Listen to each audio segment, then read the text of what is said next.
गुरु नानक 13 जो एक medical store खोला और जो बच्चे कि जो हौसला देखो उसका, उसने कहा कि 13 मेडिकल खोल दूंगा, 13 तो दुकान नहीं भी खोल दूंगा।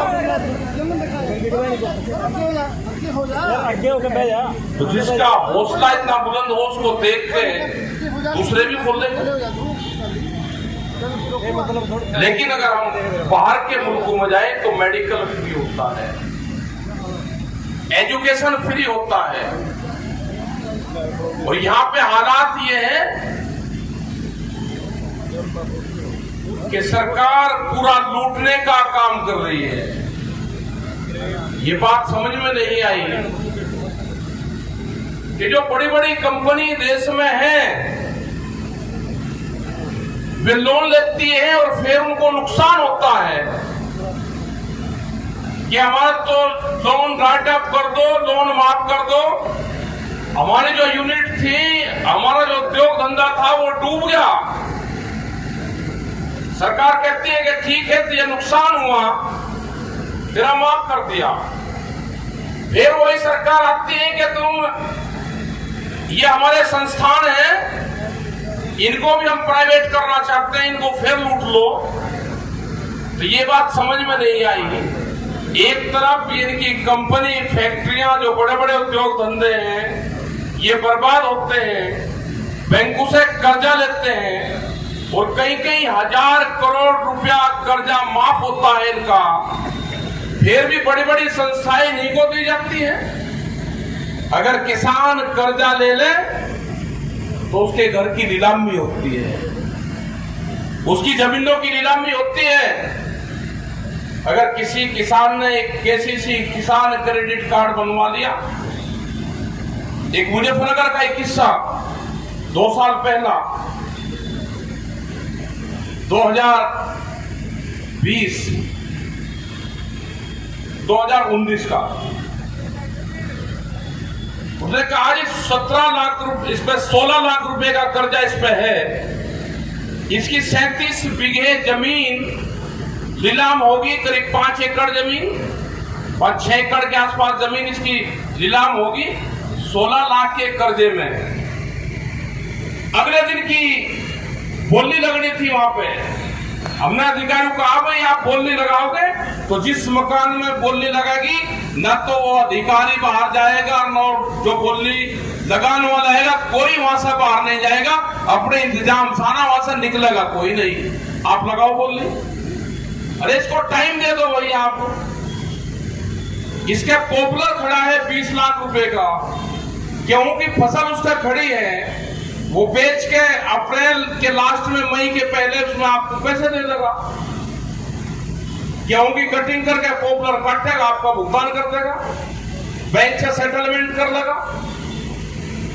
वे रुके और उसका 8 लाख रुपए में बैंक से सेटलमेंट हुआ। उसने अपना किसी से ले दे के वो मार्च के महीने में वो सारा सेटल कर दिया। इनका मकसद ये रहता है कि जिस किसान की जो भी प्रॉपर्टी हो उसको नीलाम कर दिया जाए। ये भारत सरकार से भी जब बातचीत चली तो ये हमने उनको कहा था कि इस पर आप कानून बना दो भाई। किसी ने एक ट्रैक्टर ले लिया, 15-20 लाख रुपए आपसे 10 लाख रुपए लोन ले लिया, सारी जमीन आपने लिख ली, आप उसको नोटिस दे दो भाई 6 महीने का टाइम है, आप पैसे जमा कर दो। वो नहीं करता तो फिर आप ये कह दो कि आप अपनी जमीन का वो हिस्सा बेच के उसको जमीन बेचने की परमिशन दे दो। 1 बीघा जमीन बेचेगा आधा किला, जो भी वहां पर रेट होंगे वो बाजार भाव से बेच के आपको दे देगा। आप उसको टाइम दे दो 6 महीने का, 8 महीने का, 1 साल का। वो नहीं भी फेर भी देता।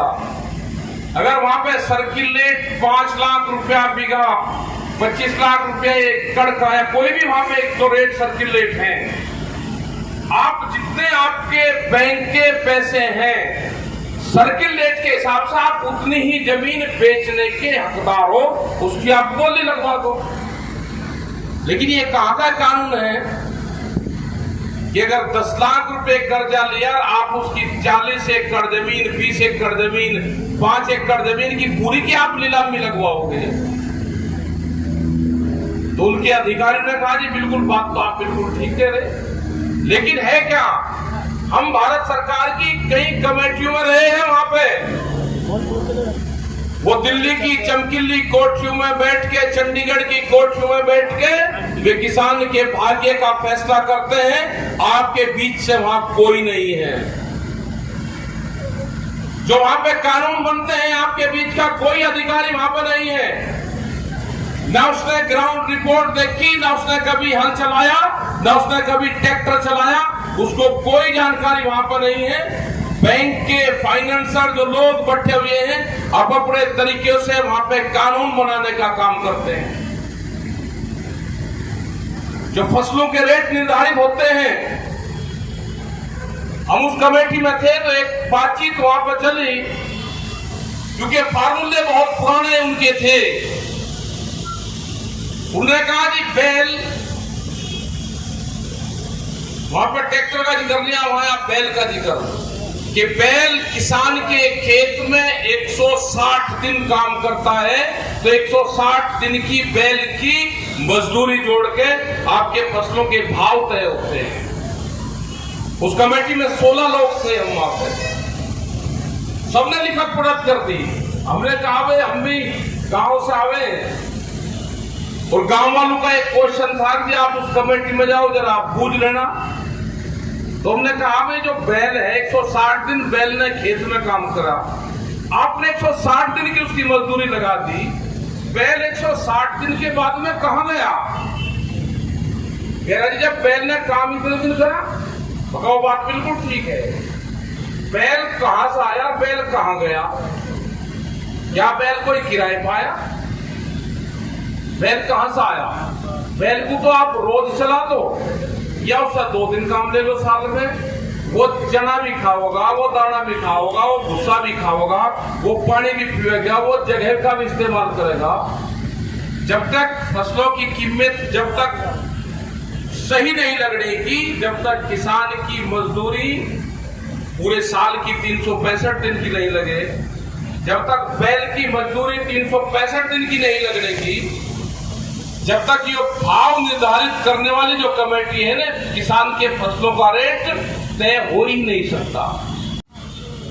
यही तो कह रहे हैं प्रधानमंत्री कि आमदनी दुगनी होगी 2022 में, और हम भी यही कह रहे हैं कि हम अपनी फसल 1 जनवरी से, देश के प्रधानमंत्री ने कहा कि फसलों के रेट दुगने होंगे। हम जो कणक बेचते हैं उसका भाव 4000 रुपए क्विंटल होगा, जो जीरी बेचते हैं उसका भाव 3800 रुपए क्विंटल होगा, जो मूंग बेचते हैं उसका भाव 14000 रुपए क्विंटल होगा। ये देश के प्रधानमंत्री ने कहा। ये कहना पड़ेगा जब उनके लोग आपके बीच में गांव में आएंगे, ये प्रचार करना पड़ेगा कि या तो ये कहो कि देश का प्रधानमंत्री झूठ बोलता था, आप पार्टी छोड़ के किसानी आंदोलन में शामिल हो जाओ, और नहीं होते तो आप गांव छोड़ के जाओ। या तो पार्टी छोड़ो या गांव छोड़ो, एक चीज आपको छोड़नी पड़ेगी, दोनों चीज नहीं चलने की। आप बनो गवर्नर सतपाल सिंह मलिक के जैसे बनो, कि पार्टी में रहते हुए जितने भी किसानी आंदोलन के पक्ष में उन्हें आवाज उठाई, आप बनो कि सतपाल सिंह मलिक ने कहा कि जो खट्टर ने ये आंदोलन पर लाठियां चलाई है, ये गलत करा है, उस अधिकारी के खिलाफ कार्रवाई करनी चाहिए, उस अधिकारी को सस्पेंड डिसमिस करना चाहिए। वो अधिकारी कोई और नहीं है, उस अधिकारी का चाचा आरएसएस में एक बड़े ओहदे पे है, वो आरएसएस की फैमिली से है। जो खट्टर है यहाँ का मुख्यमंत्री, वो भी आरएसएस की फैमिली से है। ये सरकारी तालिबान देश में घुस चुके हैं। ये सरकारी तालिबानों का पहला कमांडर करनाल की जमीन पे मिला है, आरएसएस का बंदा है और आईएएस अधिकारी बन चुका है। अगर हमको खालिस्तानी कहोगे तो हम आपको सरकारी तालिबानी कहेंगे। ये याद रख लेना, यहाँ की सरकार सरकारी तालिबानों का तमगा और आपका कमांडर करनाल के अंदर है। ये किसान उसको कभी माफ नहीं करेगा। उनकी फैमिली, जिनका बच्चा वहां पर शहीद हुआ है, उनका परिवार तुम्हें कभी माफ नहीं करेगा।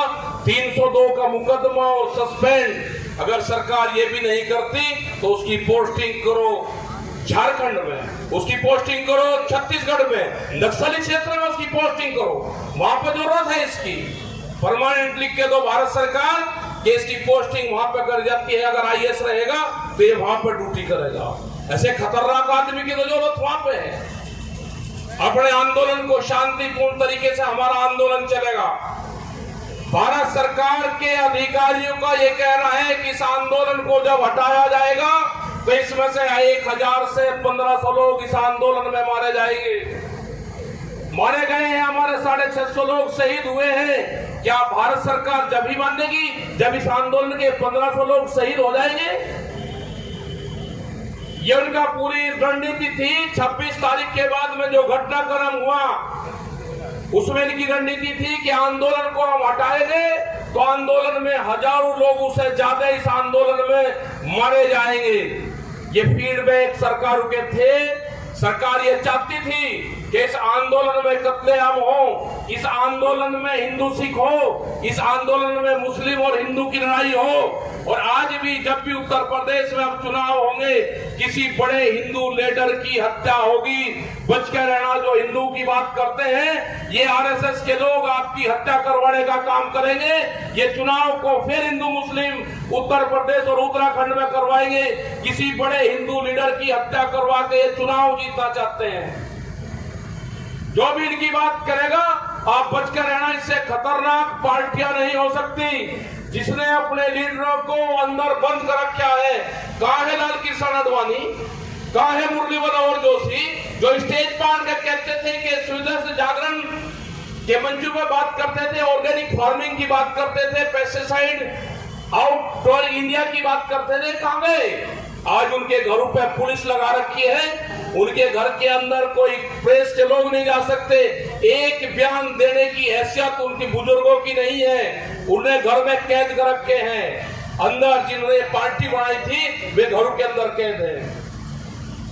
ये बीजेपी के लोग ये कह रहे जी आप हमारी पार्टी, भाई तुम्हारी पार्टी का अपने नेताओं को छुटवाओ, पहले उनसे बयान दिलवाओ। इस किसान मोर्चे के संबंध में उनसे बयान दिलवाओ। आपके तो नेता कैद में है, तो ये हमको या किसी को छोड़ देंगे? तो ये आपको ये आंदोलन तेज करने पड़ेंगे। अपने आंदोलन शांतिपूर्ण तरीके से करने पड़ेंगे। मुजफ्फरनगर की जो पंचायत है वह संयुक्त मोर्चे की पंचायत है और वहां पे कड़े निर्णय संयुक्त मोर्चे के फैसले वहां पे होंगे जो पूरे देश भर में लागू करेंगे। ये ना मोर्चा कमजोर है, ना देश का किसान कमजोर है, ना देश का नौजवान कमजोर है।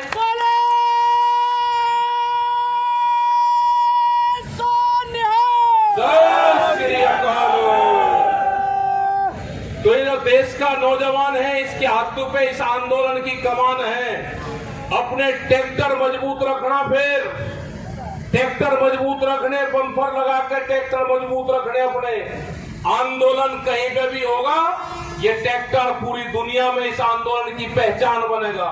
पूरी दुनिया में आंदोलन चल रहे, ट्रैक्टर ही इस आंदोलन की पहचान बनेगा। अपना शांति से रखो। इसने गलत जगह पंगा लिया है सरकार ने, इसको बख्शीश नहीं होगी। इसने इस क्षेत्र का इतिहास नहीं पढ़ा। हमने तो ताजिंदगी हजारों साल से लड़ाइयां लड़ी हैं। जितने भी आक्रमणकारी आए ये इसी दर्रे से तो आए, यहां से ही हमने कोई नहीं जाने दिया। वैसे इस कौम का इतिहास पढ़ लिया होता तो छेड़खानी करते, आप बचकर नहीं जाओगे। आपने कोई लड़ाई नहीं लड़ी, ना आपने मुगलों के खिलाफ लड़ाई लड़ी, ना आपने किसी के खिलाफ लड़ाई लड़ी, ना अंग्रेजों के खिलाफ आपने लड़ाई लड़ी। अरे आप तो महात्मा गांधी की हत्या करने वाले को पूछते हो। इनका क्या रिश्ता है उससे? गांधी की हत्या करने वाले से क्या संबंध है इनका?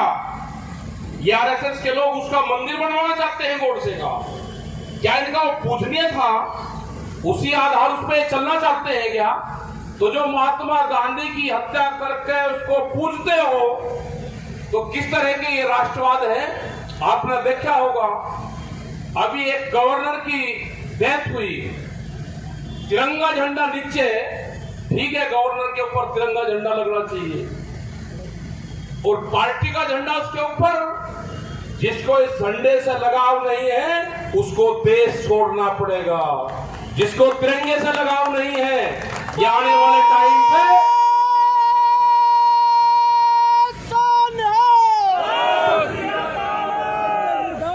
इनको तिरंगे से कोई लगाव नहीं है। अगर इनकी सरकारें आती रही, यही काम चलता रहा, तो तिरंगे की जगह बीजेपी का ही राष्ट्रीय ध्वज होगा। कोई इसको हटाने वाला नहीं है, एक दिन वो आएगा। और खास करके जहां पे भी चुनाव होंगे, जनता इनको वोट नहीं देगी, लेकिन इनका हारा हुआ कैंडिडेट भी, वहां का डीसी एसएसपी, उनको जीत का सर्टिफिकेट देगा। ये उत्तर प्रदेश में घटनाएं घटी है। अपना संगठन को मजबूत रखो, आंदोलन को मजबूत रखो, अपने खेतीबाड़ी पे भी ध्यान करो। आंदोलन कितने दिन चलेगा ये भी नहीं पता। अपने खेत को भी नहीं छोड़ना और दिल्ली के आंदोलन को भी नहीं छोड़ना। दोनों चीजों पे हमारा नौजवान मजबूती से डटा रहेगा। बुजुर्गों के आशीर्वाद से ये आंदोलन भी सफल होगा, ये देश भी जीतेगा और ये किसान भी जीतेगा। जिस तरह से सरकारें पूरे देश की प्रॉपर्टियों को बेच रही है, ये देश की जो प्रॉपर्टियां हैं, देश के जो स्टेडियम है बच्चों के, रेलवे, हर विभाग बेच दिया। तो इसको बचाना है तो देशव्यापी आंदोलन ये चलाना पड़ेगा। आपने बात को सुना, बहुत बहुत धन्यवाद। जय हिंद, जय भारत, वाहेगुरु जी का खालसा, वाहेगुरु जी की फतेह।